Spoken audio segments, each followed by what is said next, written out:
Baik, Assalamualaikum warahmatullahi wabarakatuh. Selamat siang.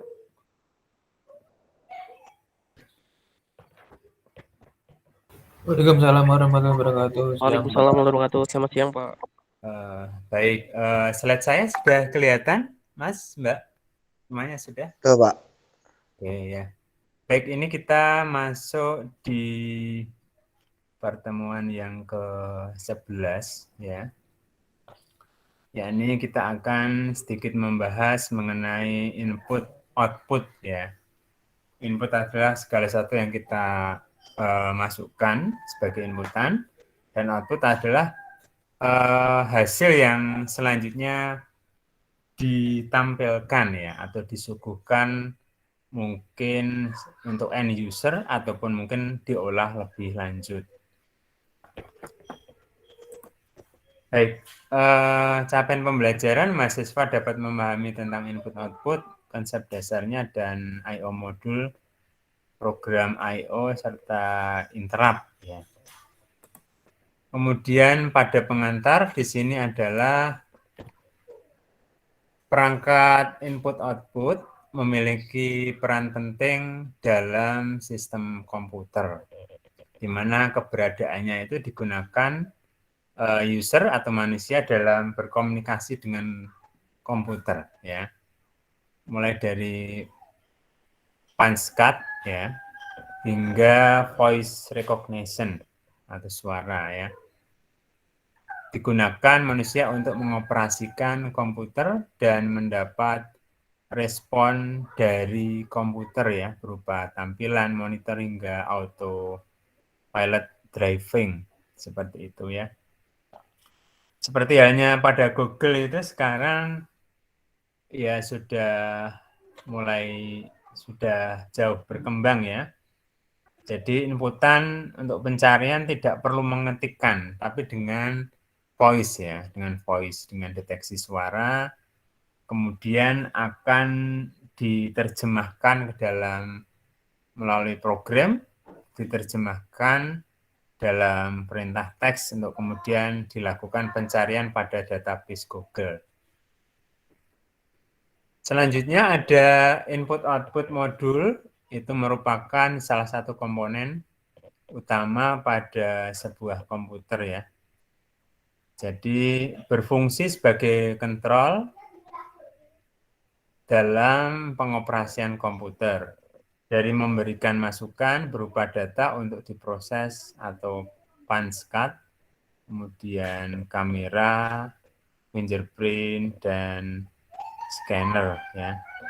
Ini alat-alat input ataupun output yang kemudian masih diperlukan untuk diolah seperti itu ya. Kalau monitor itu output sudah masuk end user ya, jadi tidak bisa diolah lagi. Tapi kalau ini bisa diolah lagi. Menginterupsi jadwal proses pada prosesor hingga memonitor keluaran dari proses. Kemudian perangkat input-output memiliki berbagai karakteristik ya. Saya matikan biar enggak lambat ini. Salah satunya adalah data processing rate, kemudian yaitu rata-rata data yang dapat diproses oleh sebuah perangkat tiap detiknya ya. Contohnya keyboard nanti akan bisa membaca berapa karakter per detik ya. Kemudian ada scanner akan bisa membaca gambar berapa karakter per detik, dan monitor juga sama ya. Nah, bawahnya ini adalah menekan sebuah touch pada keyboard atau tombol pada keyboard akan mengirimkan sebuah karakter dalam bentuk ASCII ke dalam komputer ya. Meski keyboard dapat memproses dan mengirimkan kurang lebih 10 karakter per detik, biasanya ada jeda waktu di antara karakter yang dikirimkan keyboard ke komputer. Maka untuk mengakomodasi input dari keyboard, sebuah ada mekanisme atau modul yang dibutuhkan ya untuk menginterupsi prosesor atau istilahnya untuk memberitahu prosesor manakala pengiriman dari keyboard telah siap. Nah, mekanisme ini disebut komunikasi interrupt driven, yakni interupsi daftar proses yang telah terjadwal pada prosesor ya. Jadi input yang ada itu diantrikan dulu, kemudian diproses secara bertahap. Nah, di sini ada istilah karakter dalam bentuk ASCII. Jadi setiap inputan dari keyboard, baik huruf, angka, ataupun simbol seperti itu ya, itu nanti akan diterjemahkan dalam bentuk karakter ASCII. Seperti apa? Mungkin sudah ada yang pernah lihat karakter ASCII ya. Sebentar, saya tadi sempat mencarikan. Oke, kira-kira bentar.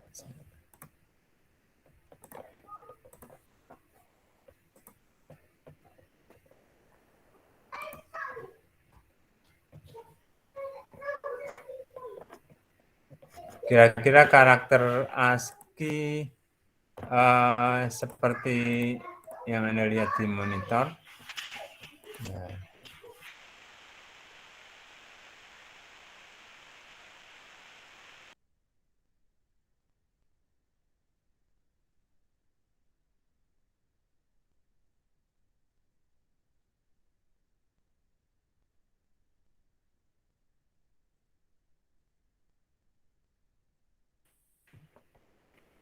Nah,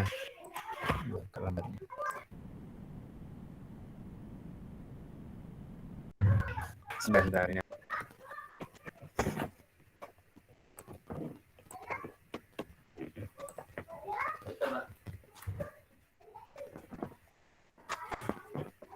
Saya harus tunjukkan karakter ASCII agak lambat.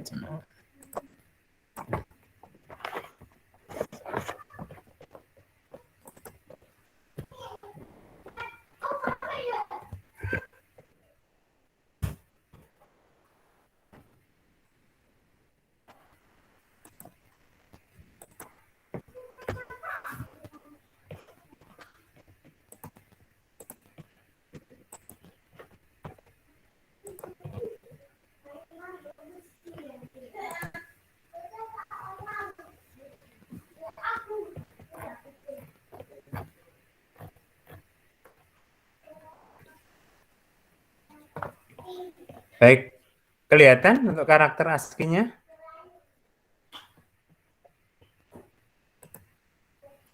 Jadi kalau karakter ASCII ya seperti ini desimal, simbol 0 nanti karakternya 0 ya, karakter ASCII-nya 0, kemudian simbol 1 SOH seperti itu. Jadi setiap touch atau dari keyboard itu nanti dirangkum dalam kode ASCII ya. Nah, dirangkum dalam kode ASCII. Kemudian ada simbol kurung buka, itu kode ASCII-nya, itu karakter ASCII-nya ya. Ada ini desimal, kalau yang di sebelah kiri ini desimal. Di mana? Inilah misalkan ya. Huruf A desimalnya berarti 65, kemudian di sini ada heksadesimalnya. Jadi nanti yang terbaca oleh komputer adalah heksadesimal atau kemudian diterjemahkan ke biner ya. Jadi ASCII-nya A seperti itu, heksadesimalnya berapa? 041, kemudian desimalnya, kemudian bisa di transfer ke biner ya. Angka biner itu yang bisa dibaca oleh komputer. Jadi karakter ASCII ada sekitar berapa ini? Ya, ini ada simbol-simbol yang unik ya, ada hak cipta, simbol hak cipta seperti ini. Nah, ini kurang lebih ada 255. Kurang lebih ada 255 karakter ASCII.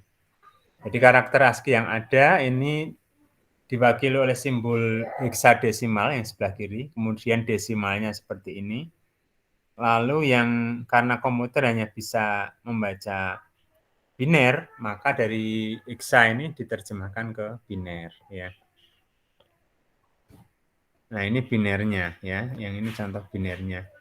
Huruf A, ASCII kodenya tadi seperti ini, binernya sekian. Huruf A besar, ASCII kodenya sekian, binernya sekian. Oke, itu karakter ASCII. Kemudian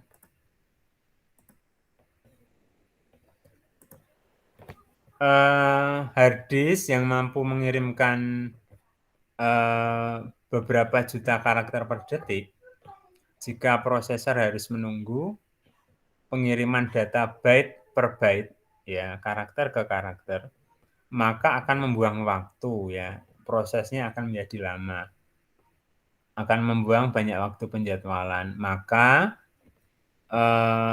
pengiriman data dikirimkan dalam bentuk blok ke dalam memori ya, di sekat-sekat blok seperti itu. Misalkan ada 1 juta karakter, maka akan terbagi beberapa blok yang dikirimkan ke memori. Sehingga dibutuhkan sebuah mekanisme atau tata cara yang memungkinkan hard disk untuk mengirimkan data dalam volume atau ukuran besar ke memori ya, tanpa intervensi, tanpa rujukan dari CPU. Sehingga CPU ini tidak terganggu, tetap dapat menjalankan jadwal untuk melakukan fungsi-fungsi yang lain. Nah, gambar di bawah ini ada DMA, Direct Memory Access. Jadi akses dari input output ke memori langsung tanpa intervensi CPU ya.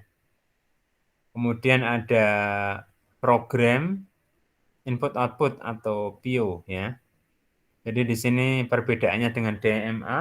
Kalau DMA ini tanpa intervensi atau campur tangan CPU. Kalau PIO ini programmed, dia menghendaki harus ada CPU sebelum data atau karakter itu dilempar ke RAM. Lalu ada konsep dasar input-output. Gambar berikut menampilkan susunan komponen yang menghubungkan prosesor, kemudian memori dan perangkat input atau keyboard, dan output atau grafik display ya melalui single bus. Input keyboard berupa penekanan key akan dikirimkan ke CPU ya menggunakan input register. Dan hasil eksekusi dikirimkan menggunakan output register untuk dikirimkan kepada perangkat output. Jadi register ini fungsinya untuk menampung supaya kinerja prosesor itu tidak melayani pengiriman byte per byte ya. Tidak melayani pengiriman karakter atau huruf per huruf.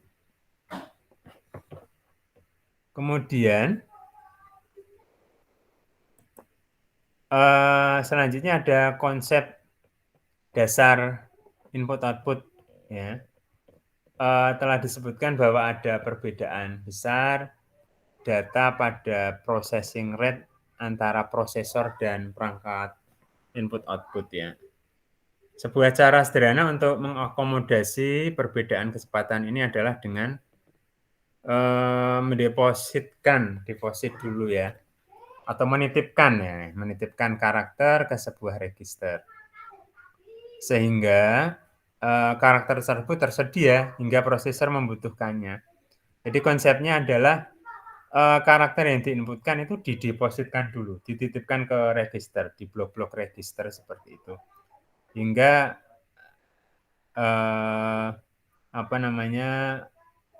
jika prosesor menghendaki karakter tersebut atau karakter yang tersimpan di register tadi baru menjalankannya atau baru melakukan instruksi ya. Ketika char tersebut diakses oleh prosesor, maka hal ini mengindikasikan bahwa perangkat input dapat mengirimkan char berikutnya.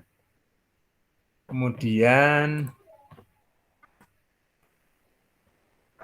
Demikian juga ketika prosesor akan menampilkan sebuah char atau karakter pada layar display ya atau monitor. Prosesor akan mendepositkan tadi sudah. Jadi intinya menampung dulu baru mengirimkan tadi ya. Kemudian konsep dasar input output yakni yang pertama komunikasi sederhana antar prosesor dan perangkat input output. Ini disebut protokol input output atau I/O protokol yang menuntut ketersediaan input register dan output register. Nah, secara umum pada sistem komputer biasanya perangkat input output tertentu memiliki sejumlah register I/O atau input output untuk berkomunikasi dengan prosesor.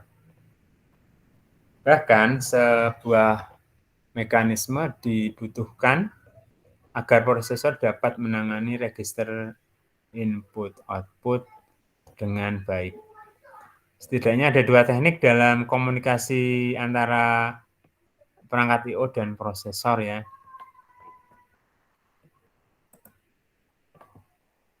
Ada konsep I/O, yang pertama share I/O ya, share I/O. Jadi pada share I/O, perangkat I/O diberikan alamat tertentu terpisah dari alokasi alamat memori. Ya. Kemudian eksekusi sebuah input instruction atau perintah input pada sebuah alamat input akan menyebabkan char disimpan ke dalam register input milik perangkat tersebut untuk kemudian dikirimkan kepada register tertentu di dalam CPU.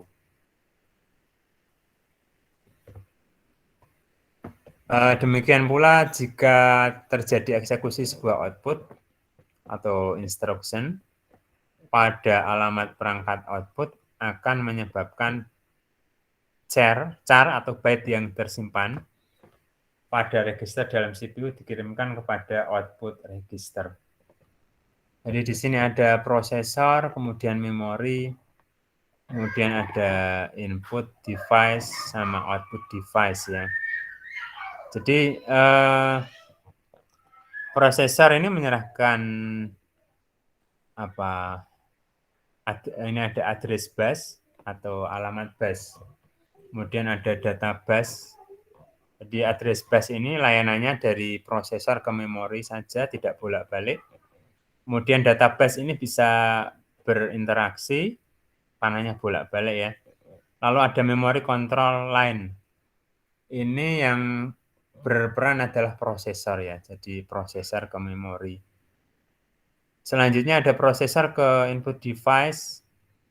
Ini ada input device control line. Kemudian ada output device control line. Arahnya satu arah, pengendalinya adalah prosesor memberikan input device ke input device yang bersangkutan. Pada input device yang perlu kita perhatikan di sini adalah input device ini memberikan masukan, nah ini panahnya ke atas, atau memberikan intervensi, ya panah ke atas ini, ketika terjadi proses dari prosesor ke memori, ya. Kemudian ini ya pada input device. Sedangkan pada output device ini pengaruhnya dari ketika terjadi intervensi antara prosesor ke memori adalah mengirimkan data untuk dikirimkan ke output. Kalau input langkahnya alurnya pada proses intervensi prosesor ke memori melalui database itu memberikan data atau inputan. Kemudian kalau pada output di sini kaitannya dengan intervensi prosesor dan memori menerima data. Keunggulan teknik ini ya, share I/O ini terletak pada kepemilikan kapasitas alamat yang berbeda untuk memori dan perangkat input-output. Namun pada sisi lain teknik ini memiliki kekurangan karena membutuhkan instruksi khusus untuk input instruction dan output instruction ya pada proses instruction data set. Harus ada instruksi untuk input dan output ya, ada diawali instruksi ya istilahnya. Itu share I/O, kemudian yang selanjutnya ada memory map, konsep dasar I/O. Yang kedua ada memory map, pemetaan memori I/O. Jadi pada memory map I/O, input register dan output register diperlakukan sama dengan lokasi memori pada umumnya. Dengan demikian, jika ditemukan perintah read dan melibatkan alamat input register, maka perintah tersebut melibatkan perangkat input. Ya. Jadi pada memory map I/O, input register dan output register diperlakukan sama dengan lokasi memori pada umumnya. Sehingga jika ditemukan perintah read pembacaan dan melibatkan alamat input register, maka perintah tersebut melibatkan perangkat input. Sama gambaran di sini ya. Kemudian sehingga input-output instruction akan diberlakukan sama baik saat melibatkan alamat pada memori maupun pada perangkat input-output.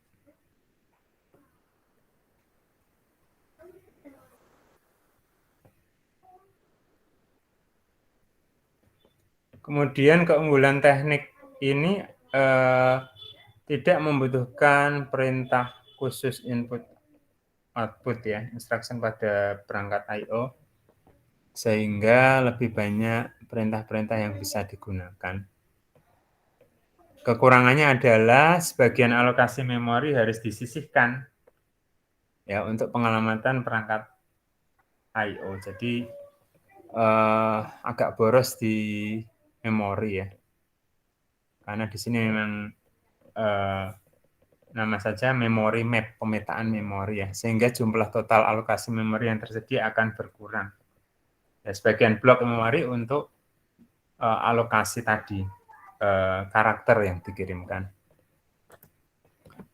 Kemudian ada I/O modul seperti yang digambar ini. Ya, fungsi utama adalah sebagai perantara CPU dan memori. Ya, perantara CPU dan memori. Kemudian sebagai perantara antara satu peripheral dan peripheral lain. Kemudian ada external device. Di sini ada human readable. Ya. Kemudian ada machine readable sama communication.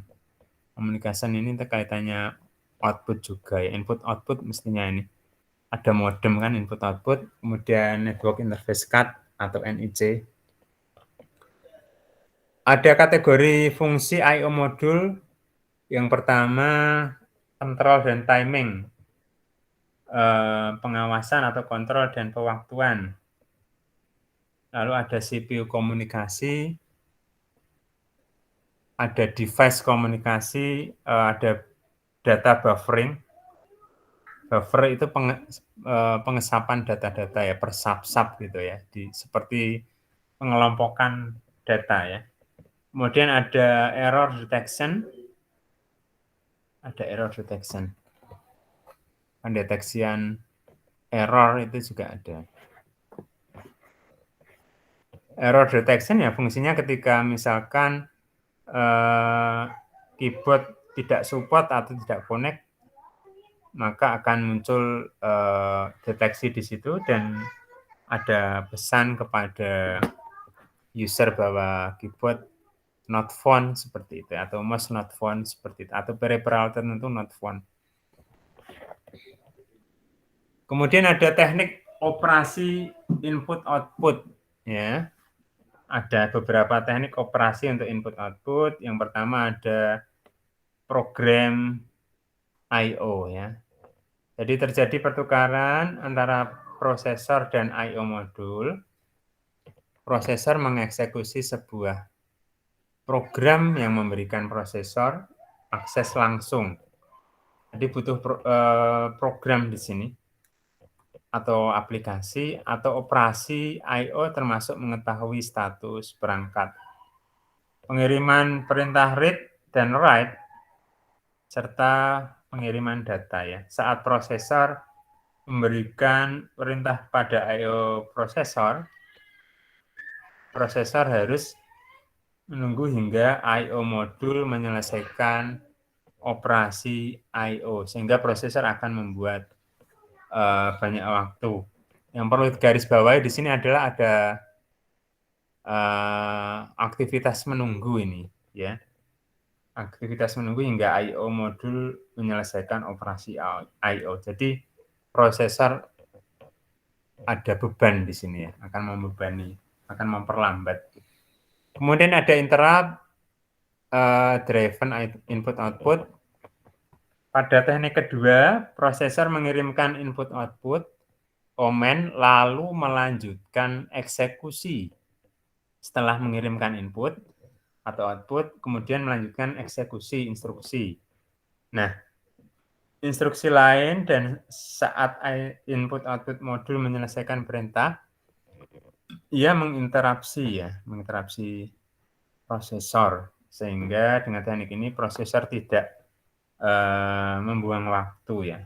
Adalah peringatan langsung ke prosesor untuk melaksanakan tanpa harus menunggu, yaitu interrupt, sehingga tidak membuang waktu harus menunggu yang lain untuk respon I/O modul. Nah, kedua teknik ini I/O modul masih bergantung pada prosesor, baik program maupun interrupt, ya, untuk mengambil data dari memori sebagai output dan menyimpan data memori sebagai input. Jadi antara program dan interrupt ini masih ada keterkaitan dengan prosesor. Nah, di sini ada blok data operasi input output, ya. Ada mulai yang pertama, ya, kalau ini dengan program yang ini, ya, ini bagian pertama ini dengan menggunakan program input output, yang kedua dengan interrupt, ya. Yang ketiga dengan direct memory.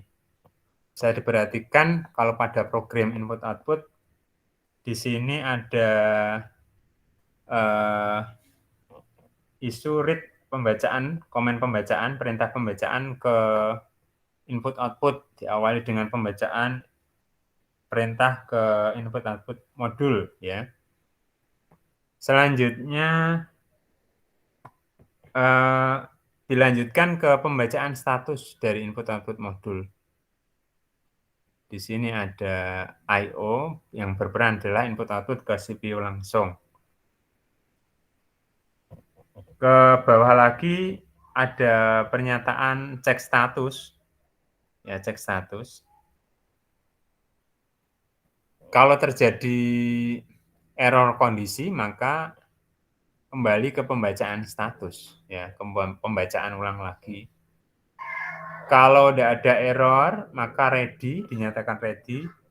Maka langkah selanjutnya adalah read word atau read data atau karakter, kumpulan karakter dari I/O modul, pembacaan karakter atau kumpulan karakter dari input output modul, ya. Ini pengerjaannya dari input output ke CPU juga. Selanjutnya ada write perekaman, ya, perekaman word atau kumpulan karakter ke memori, ya. Kemudian ada pilihan pelaksanaan di sini, lakukan atau tidak. Kalau tidak, maka kembali ke langkah awal, ke issue read command, ya.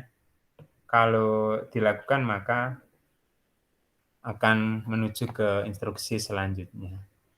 Sedangkan pada driven, interrupt driven di sini ini hampir sama di sini ya. Jadi ada isu, kemudian ini ada tambahan semestinya ya. Do something, lakukan sesuatu, jika, ada kriteria jika di sini. Jadi kalau di sini kan loss ya, pasti dilakukan lalu langsung ke bawah ya. Ini akan ke bawah jika, nah seperti itu. Kemudian pembacaan sama seperti ini, ada cek status sama karo.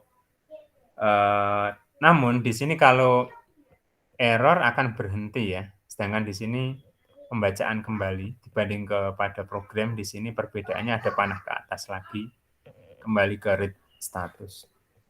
Ke bawahnya sama seperti itu, seperti yang dialami oleh program I/O.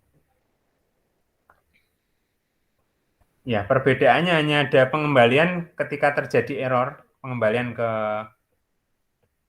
pembacaan read di sini ya, ke atas. Sedangkan pada direct memory atau akses memori langsung, di sini ada isu pembacaan, lalu langsung read status. Jadi tidak melibatkan prosesor di sini ya. Yang pada next direction tidak melibatkan prosesor. Baik, itu untuk input output. Sambil saya tambahkan sedikit, silahkan yang belum absen, segera absen. Jangan sampai ketinggalan ya, karena kalau ketinggalan, nanti sudah berganti hari, nanti KTU-nya kebaca hari selanjutnya nanti untuk absensi. Diupayakan pada hari yang sama. Walaupun nanti ada yang kelupaan absen, bisa langsung segera menghubungi saya. Tapi kalau bisa pada hari yang sama ya. Baik, untuk kaitan ini itu ada video ya, sebentar. Ini pembahasannya hampir sama.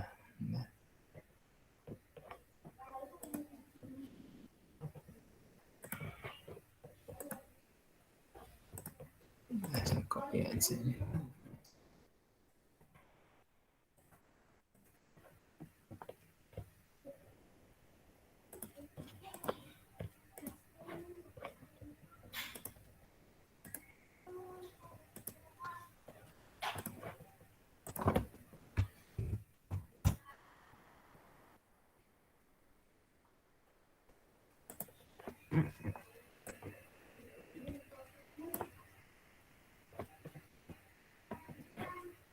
Ya, Orarkom atau Organisasi dan Arsitektur Komputer. Dan untuk kali ini kita memasuki pertemuan yang ke-12. Oke, ada pertanyaan dulu atau masukan dulu kaitan input output, silahkan. Sebelum saya lanjutkan tambahan kaitan input output, saya tambahkan video di sini. Monggo silahkan.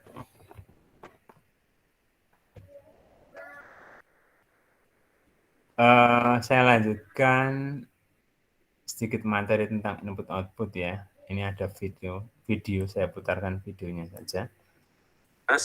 Dan sini kita masih membahas tentang yaitu unit input dan output ya. Yes. Untuk sekarang ini kita akan membahas tentang tekniknya ya. Oke, di sini teknik input dan output ya. Nah, untuk teknik input dan output ada tiga macam. Yang pertama yaitu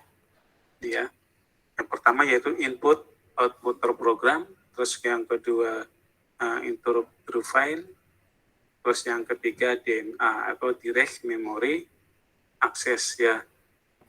Nah, dari ketiga ini ada tiga tadi ya, program input output, interrupt sama DMA. Ini memiliki keunggulan dan kelemahannya ya dalam penggunaannya nanti ya. sebelum masuk ke dalam 3 jenis input tersebut, saya akan menjelaskan dulu tentang jenis transfer data ya. Di sini ada 2 jenis. Yang pertama transfer dari perangkat input ke memori. Terus yang kedua transfer dari memori ke perangkat output. Nah, ini kalau kita lihat mulai perjalanannya itu dari input, memori, terus memori akan dikeluarkan melalui perangkat output ya. Nah, ini kalau kita gambarkan ya, di sini ada device input, memori, dan device output, dan tengah-tengahnya ada CPU ya. Jadi ketika tiga komponen ini akan terhubung dengan menggunakan sinyal kontrol ya. Sinyal kontrol yaitu sebagai pengawasnya di sini. Terus untuk pelaksananya yaitu transfer datanya dari device input ke memori, terus device output ya. Tuh. Terus di sini juga ada 2 teknik pelaksanaan transfer datanya ya. Yang pertama yaitu transfer data melalui CPU. CPU itu adalah Central Processing Unit. Kalau secara fisiknya itu prosesor ya, itu menggunakan metode software.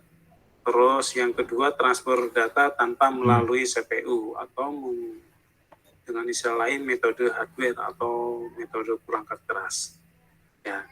Dan di sini kalau kita lihat pembagiannya, yang pertama melalui CPU, ya di sini ada program mode dan ada interrupt mode atau penyela atau pemotong mode ya. Nah, terus yang kedua tanpa melalui CPU atau menggunakan metode hardware, menggunakan DMA, Direct Memory Access Mode. Nah, ini untuk alur kerjanya ya, untuk memindahkan byte data dari input perangkat di sini ada garis 1A dan 1B ya. 1A di sini ini adalah baca byte data dari perangkat input ke CPU ya. Nah, ini ya.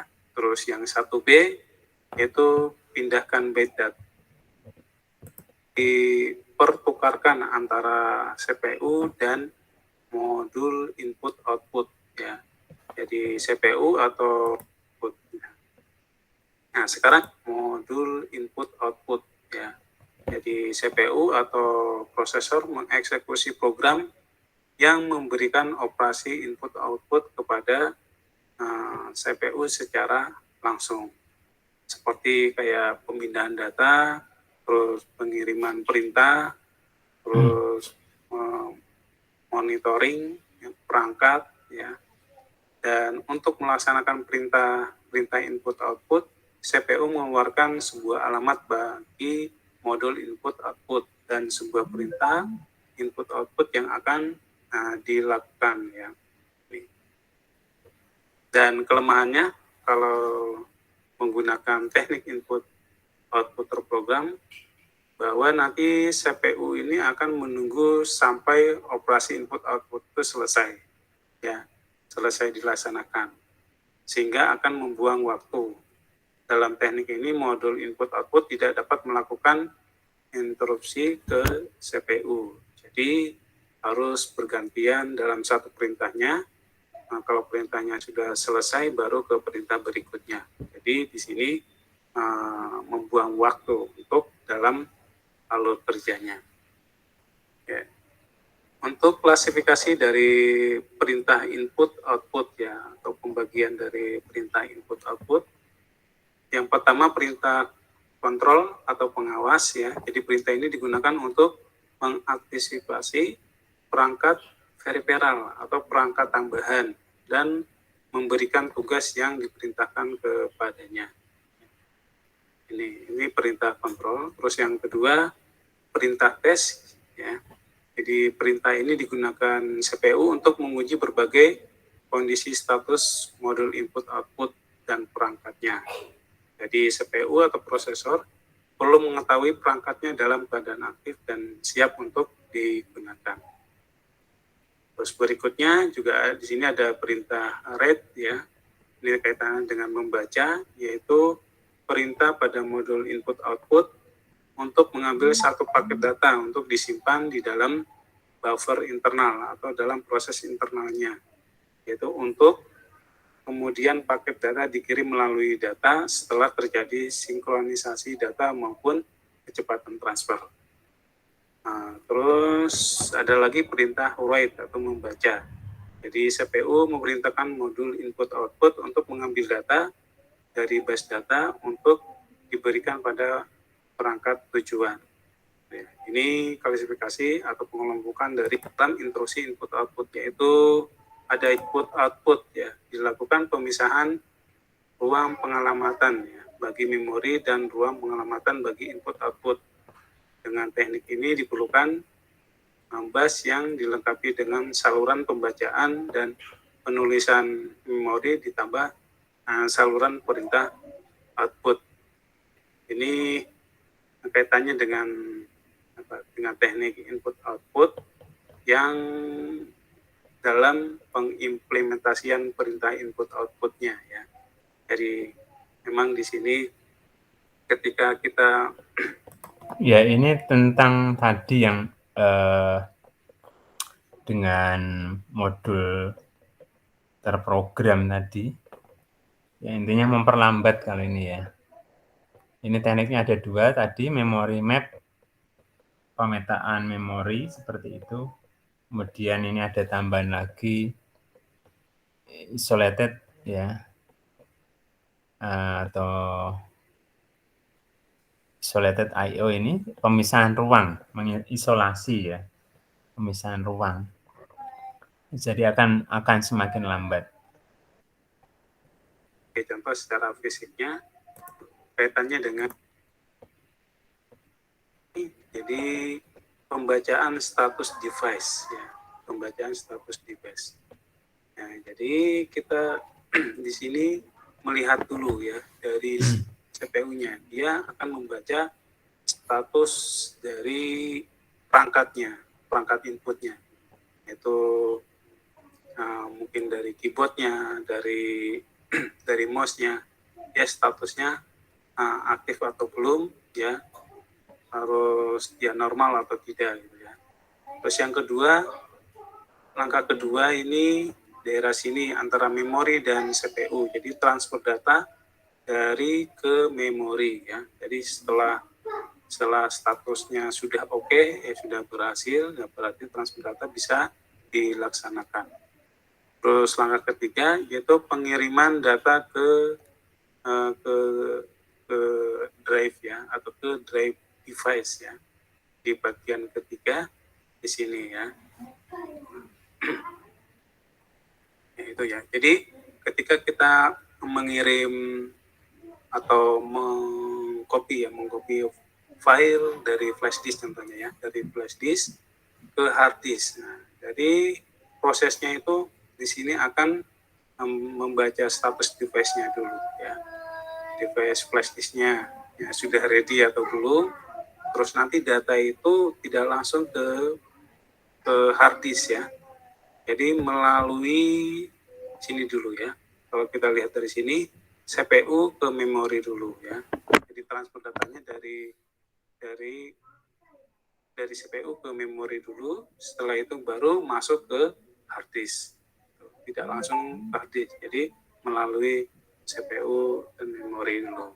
Dan untuk CPU dan memori, dia letaknya kalau secara fisiknya di motherboard. Oke, itu ilustrasi diagram blok pemrograman input output. Nah, ini untuk diagram transfer datanya ya, jadi mulai dari sini ya. Jadi pemeriksaan atau baca status disknya ya. Nah, status disknya di sini maksudnya disk untuk penyimpanannya ya. Nah, disknya atau hard disknya sudah siap atau belum ya. Ini diagramnya hampir sama yang tadi pada program. Mulai kemudian ini periksa atau baca ya. Kalau belum siap atau disknya atau hard disknya belum siap, maka kembali ke rute awal ya, ke pembacaan. Kemudian kalau sudah siap, maka ada pengiriman data dari memori ke disk atau sebaliknya. Nah, ini ada statement lagi, statement pilihan lagi. Dikerjakan enggak kira-kira? Seperti itu ya. Kalau tidak, mestinya kalau tidak kembali ke awal lagi ya. Kalau ya, mestinya ini garisnya ke bawah ya, kalau ke samping ini. Kalau ya, maka ke instruksi selanjutnya. Ini yang program tadi, seperti yang saya jelaskan. Kita lihat aja ketika proses copy data dari flash disk ke hard disk ya, begitu. Ketika ada gagal, dia akan mengulang kembali ya, mengulang kembali, atau istilah lainnya ya replace dulu. Nah, itu juga ada pesannya tersendiri ya. Nah, itu akan memakan waktu lama. Terus yang kedua yaitu interrupt driven input output ya. Nah, kalau teknik ini memungkinkan proses tidak membuang waktu yang lama ya. Jadi ini perbaikan dari teknik yang pertama, yaitu prosesnya adalah CPU atau prosesor mengeluarkan perintah input output pada modul input output ya. Jadi CPU itu mengeluarkan perintahnya, ke input output dulu, ke modulnya ya. Terus bersamaan perintah input output dijalankan, maka CPU atau prosesor akan melakukan eksekusi perintah-perintah yang lainnya. Gitu ya. Jadi nanti kalau perintahnya sudah masuk ke modul input output, ya, jadi nanti akan langsung diproses di sini ke bagian prosesornya. Nah, terdapat selangkah lebih maju dari teknik sebelumnya ya. Jadi CPU melakukan multitasking ya. Jadi melakukan ya, jadi ada istilah multitasking. Ini adalah melayani beberapa perintah ya. Bisa membuka notepad dalam hal yang sama, bisa membuka Microsoft Word dalam hal yang sama, dalam proses yang sama, bisa membuka YouTube. Nah, ini namanya multitasking, banyak permintaan. Dan di sini tidak ada waktu tunggu bagi CPU. Ini interrupt. Pada interrupt di sini dijelaskan tahap pertama ini dari CPU ke pengontrol disk, ya. Kemudian tahap kedua ini dikembalikan ke CPU, ya. Tahap 3 juga. Tahap 4 ini korelasi antara memori dan CPU, dan tahap kelima ini kembali CPU ke pengontrol disk. Jadi ini masih ada kaitan dengan prosesor ya, tapi lebih maju. Ini untuk transfer datanya, mulai, kemudian berikan permintaan baca, kemudian kerjakan pemrosesan lain hingga disk memberikan interrupt, kemudian transfer data antara disk dan memori, kemudian ke instruksi selanjutnya. Coba yang selanjutnya ada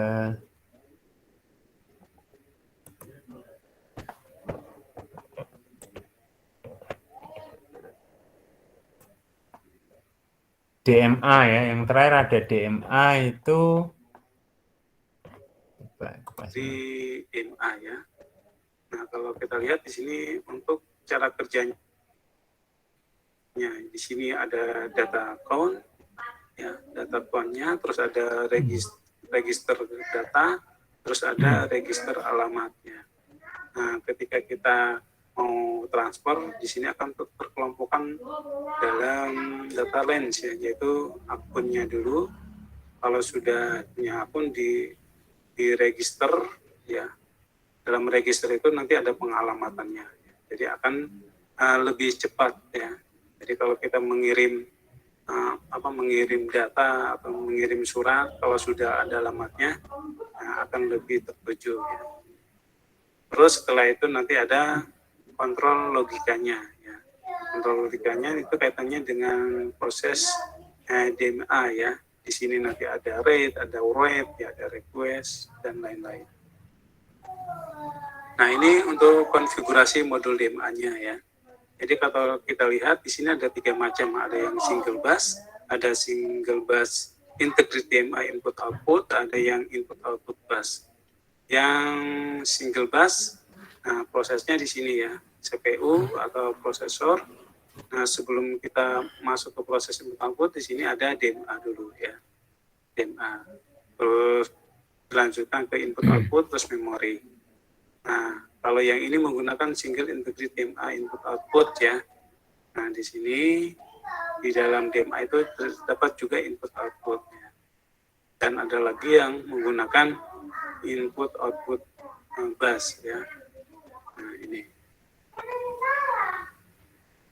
Jadi ketika kita ada proses transfer data, nah, prosesor itu tidak langsung ke input output ya. Jadi masukkan ke DMA dulu. Di mana DMA itu kita memberikan ini ya, memberikan register data, pengalamatan ya. Nah, ini diagramnya ya. Nah, diagram dari kerjanya ya. Jadi yang pertama di sini, karena CPU di sini multitasking ya, itu bisa bekerja lebih secara bersamaan ya. Nah, di sini dia sebagai ini ya, sebagai parameter DMA ya, langsung ke DMA. Terus selain itu juga dia menuliskan perintah ya, menuliskan perintah.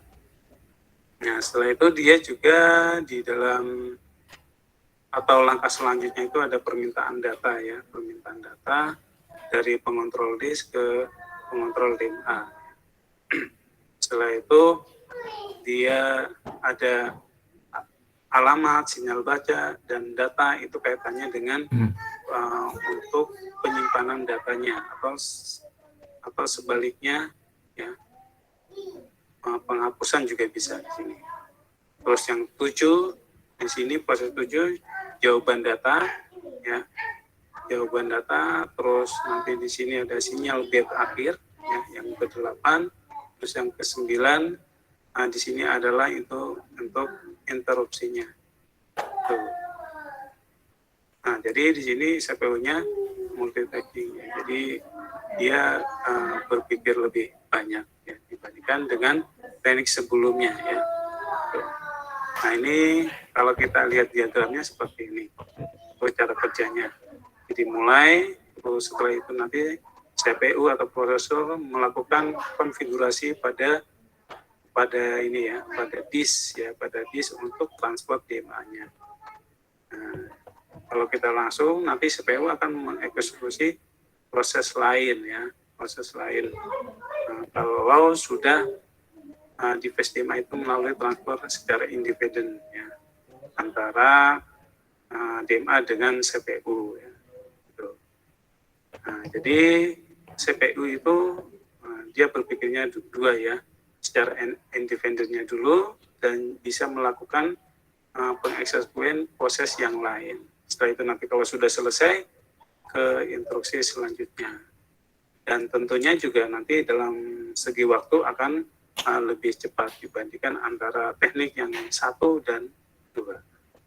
Oke, saya kira itu. Oke, itu DMA ya, DMA dari sisi waktu lebih baik dari yang interrupt maupun yang pertama tadi ya. Oke, kira-kira itu tadi untuk apa? Untuk input output, kupasan input output. Jangan lupa absen. Mungkin ada masukan atau pertanyaan dulu, silahkan. Permisi, Pak. Nggih. Saya tidak bertanya. Nggih, monggo, Mas. Monggo. Ada masukan, Mas? Peran driver selain untuk kontrol dan menjalankan hardware input-output, apalagi ya, Pak, selain itu perannya? Driver pada aplikasi ya, untuk aplikasi ya? Iya.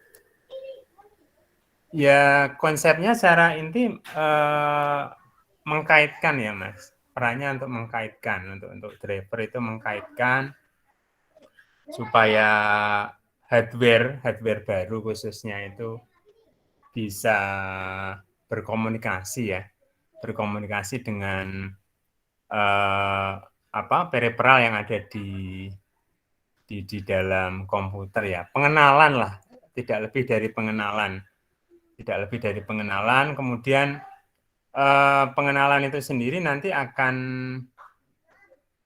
bisa juga ke prosesor ya. Jadi ketika terjadi instalasi driver itu kan merujuknya selalu ke program file ya. Jadi ketika Windows setup pertama kali pembacaannya pasti ke program file semua itu ya. Jadi peripheral apa, kemudian aplikasi-aplikasi apa yang tersedia seperti itu. Ya intinya tidak lebih dari Mas, pengenalan, cakupan pengenalan. Kadang kan ada ketika install driver kan biasanya ditanya ya, mau menggunakan yang Windows-nya menggunakan 32 atau 64 seperti itu. Jadi untuk menghubungkan Mas, driver itu untuk menghubungkan dari peripheralnya ke Windows sebagai sistem operasi. Jadi sistem operasi dari peripheral yang ada di CPU ya, kemudian dikenalkan ke program tersebut. Seperti itu Mas. Untuk intinya seperti itu. Konsep driver seperti itu ya. Berarti spesifik itu ya Pak, disesuaikan. Iya, disesuaikan. Jadi perlu diketahui juga kalau pada aplikasi yang lama-lama seperti Visual Basic ya, pernah dengar enggak Visual Basic? Pernah coba Pak. Nah, itu kan dia spesifikasinya hanya diperuntukkan untuk yang Windows seri bit 32. Di 64 enggak bisa jalan. Di 64 enggak bisa jalan ya. Karena memang ketika kalau kita paksa install pun, kita install drivernya ya, kita install pun bisa, tapi nanti akan ada semacam interrupt atau pengembalian bahwa fungsi pada driver itu Visual Basic 5 ketika kita install di 64 itu nanti akan ada interrupt bahwa ini tidak cocok. Nah, bahasanya seperti itu, bahwa ada ketidakcocokan atau ketika nanti dijalankan itu akan selalu ada kesalahan, ada interrupt, ada interupsi seperti itu ya. Interupsi bahwa ini sudah tidak kompatibel, tidak cocok dengan cadangan-cadangan file yang ada di bit 64 seperti itu. Banyak ya Mas program lama yang mungkin kita dulu pernah mencoba, sekarang eranya sudah 64 rata-rata seperti itu. Banyak yang tidak support itu. Disayangkan seperti itu Mas. Padahal program-program lama itu bagus sebenarnya ya. Di program-program lama itu bagus ya untuk pembelajaran, kemudian untuk support ke alat seperti VB itu kan bisa ya support ke alat seperti itu. Seperti itu Mas untuk Mas Diki. Baik Pak, terima kasih. Kalau sekarang kan rata-rata dominan ke 64 ya Mas. Kalau aplikasi rata-rata ya. Iya, 64 Pak, mayoritas. 64 bit ya. Kalau saya dulu munculnya awal 64 itu masih sering menggunakan yang Windows dengan bit versi 32 Mas. Karena ketika itu kan masih transisi dari aplikasi lama. Jadi masyarakat atau pengguna saat itu masih dominan dengan aplikasi-aplikasi yang bergenre menggunakan 32 ya. Kalau harus mengubah ke 64 itu akan susah lagi seperti itu. Walaupun kadang memang sebagian aplikasi dilengkapi 2 pilihan ya. Mau 64 ataupun 32 seperti itu. Gitu Mas Diki. Terima kasih untuk pertanyaannya. Monggo ada yang lain mungkin?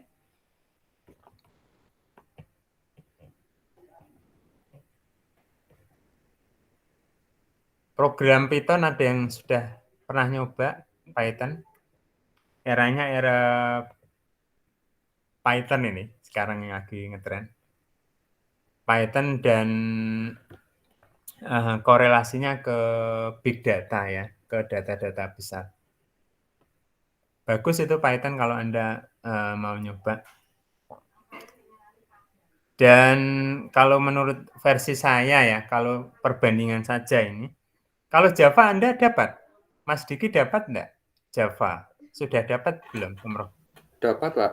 Sudah? Buat Android Studio kan itu, Pak. Sudah semester berapa itu? Baru ini juga? Baru semester 3, Pak. Semester 3 ya Java.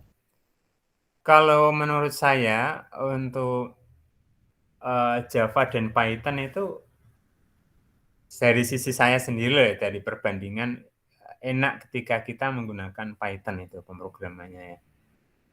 Walaupun Java memang supportnya juga ke Android sekarang seperti itu.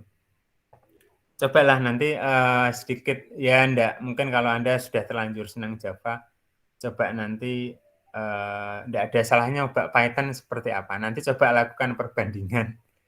Kira-kira enak coding di Java atau Python.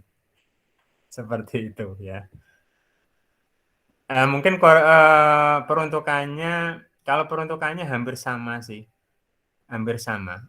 Walaupun sebenarnya Python juga ranahnya memang belum kita gali ke Android. Tapi yang sekarang lagi moncer itu ranahnya pengembangannya ke data mining. Baru ke arah situ ya. Oke, monggo silahkan kalau ada masukan lagi atau pertanyaan silahkan.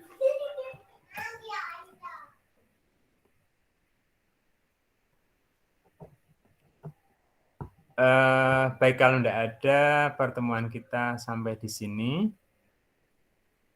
Ya, materinya nanti menyusul saya kirimkan ke Kulino. Jangan lupa absen.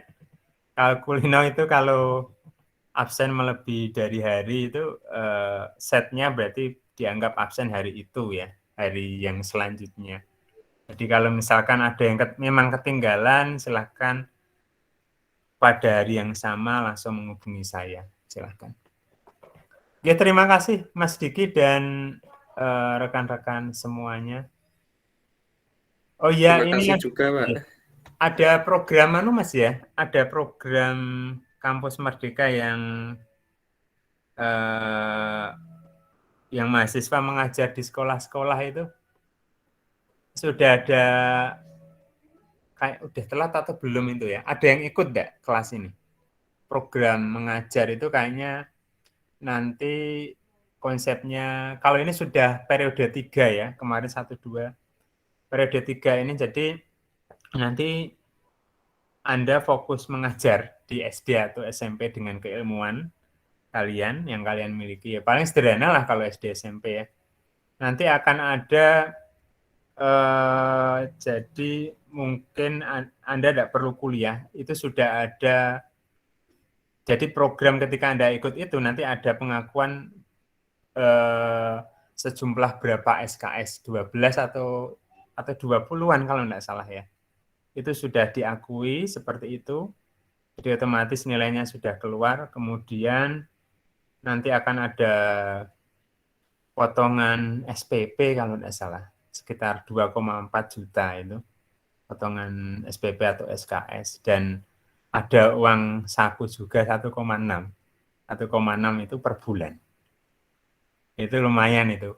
Ini periode 3, tidak tahu sudah selesai atau belum. Kalau di FIK koordinatornya siapa ya? Coba tanya ke Bima Mas Mbak. Itu tidak ada salahnya nanti kalau ada pembukaan, kalau ini sudah telat ikut di periode keempat. Untuk pengalaman juga seperti itu, Kalau ngajar SD SMP ya enggak terlalu berat lah saya kira ya.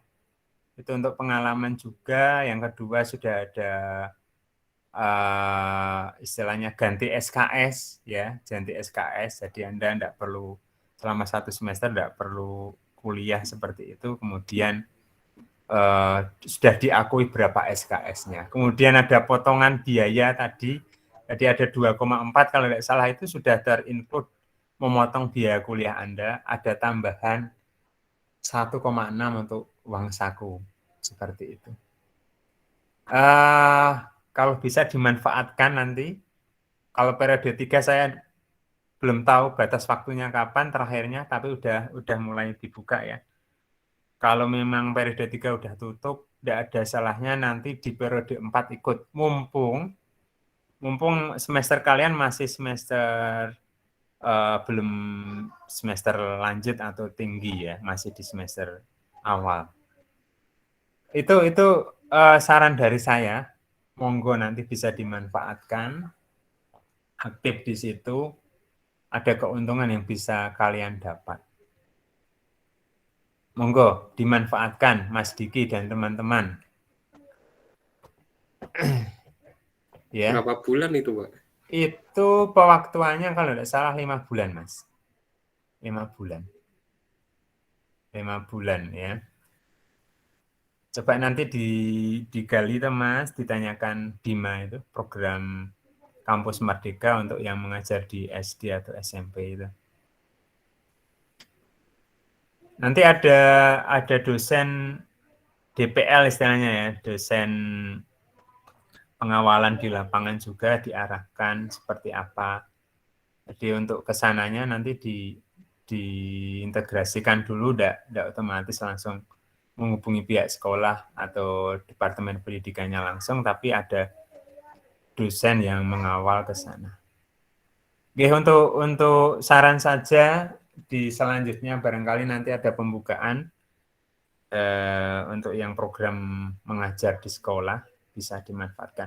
Banyak program di situ Mas, di Kampus Merdeka.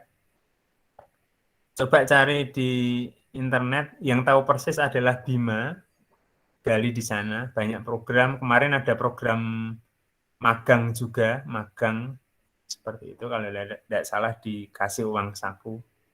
Nah, itu dimanfaatkan ya. Terus yang kedua, jangan lupa nanti di ujian tugas akhir biasanya ada mensyaratkan harus punya sertifikat. Nah, silahkan kalau ada sertifikat atau webinar, ini posisi yang menguntungkan, Anda tidak perlu datang langsung ke tempat seminar, itu mulai dicicil ya.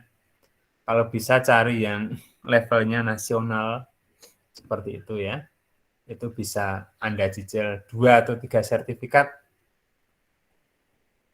Ada persyaratan kalau tidak salah loh ya, kalau di tugas akhir harus punya sertifikat. Baik, itu masukan dari saya, info dari saya, bisa diikuti kalau berkenan, gali informasinya lebih lengkapnya di Biro Kemahasiswaan. Ada pertanyaan dulu, silahkan. Kalau tidak ada, terima kasih untuk kerjasama pertemuan hari ini. Saya akhiri, selamat siang. Wassalamualaikum warahmatullahi wabarakatuh. Waalaikumsalam warahmatullahi wabarakatuh. Terima kasih, Pak. Terima kasih, Pak Riz. Iya. Terima kasih, Pak. Pak. Ya.